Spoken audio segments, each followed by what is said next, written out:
Heathrow, it's the world's busiest international airport. 37 million people used it last year. Handling them is the responsibility of the airlines and the Airport Authority, BAA. There were 351,000 aircraft landings and takeoffs, making it the busiest commercial airport in Europe. Handling that side of the business is the responsibility of the Civil Aviation Authority's air traffic controllers, based in the heart of Heathrow.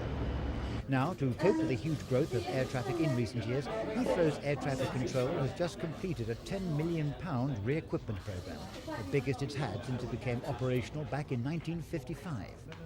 British Airways chairman Lord King was impressed by what he saw. He was shown the new visual control room at the top of the tower with its new computer-driven screens and switching equipment. Everything here is brand new, with the exception of the binoculars. They came off a Second World War German submarine, and say the controllers, they don't make them any better today, so they stay.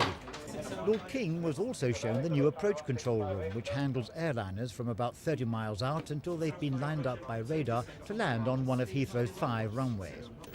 However, the Guild of Air Traffic Controllers says Heathrow Control already functioned well, and with the approach control room moving to West Drayton in 1995, it wasn't worth spending the money. The CAA argues that the existing equipment was on its last legs anyway, and with aircraft movements increasing every year, the centre had to be re-equipped. But will the new control systems help bring an end to the flight delays which are plaguing travellers? Not in itself. It will certainly contribute, but that's not the end of the story, because there is the rest of Europe that has to be considered. The delay problem is actually a European-wide problem and cannot be solved by one airport, one centre, one country solving the problems themselves. So does Lord King believe all the new equipment here might help stop delays? Well, he said, hope springs eternal. And why not?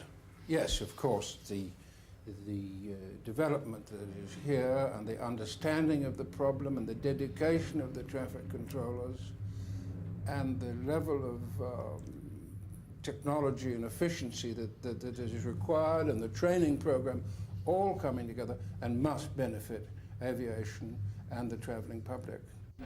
After all, although 73 airlines fly into and out of Heathrow, British Airways are by far the biggest, making up 40% of all takeoffs and landings here. So they and their passengers have got more to gain or lose than any other of Air Traffic Control's customers at Heathrow. Christopher Rainbow for Thames News.